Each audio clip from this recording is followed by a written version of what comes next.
अस्सलाम वालेकुम नाजरीन, मैं हूं तनवीर अहमद और आप देख रहे हैं मेरा YouTube channel head Marala news. Channel को सब्सक्राइब कीजिए और आने वाली वीडियो का नोटिफिकेशन हासिल कीजिए। पाकिस्तान बाहर से तो खबरें शामिल होती रहती हैं। आज खबर शामिल करते हैं सऊदी अरब के इलाका से, जहां पर सऊदी अरब में गैर मुल्कियों के कारोबार के ख़ात्मे की मुहिम ज़ोर पकड़ गई। जी, सऊदी अरब में मुकामी शहरों के नाम से गैर मुल्कियों के कारोबार के ख़ात्मे की मुहिम ज़ोर पकड़ गई।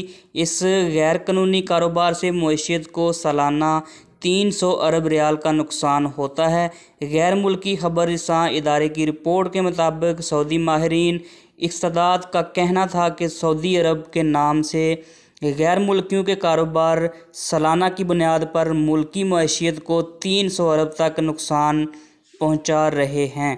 एक आदादो शुमार के मुताबिक जनवरी 2021 के दौरान सऊदी अरब में मुकीम गैर मुल्कियों ने तकरीबन 12.6 अरब डॉलर वतन भिजवाए।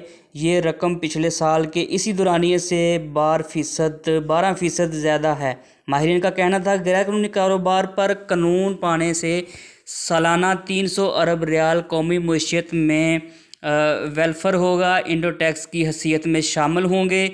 ये भी कहा कि सऊदियों के नाम से गैर मुल्की का कारोबार मनी लॉन्ड्रिंग, तजारती मिलावट, मुनसफ़ाना मुसाबकत के फक़दान का बाइस बन रहा है, जिस पर काबू पाना ज़रूरी है।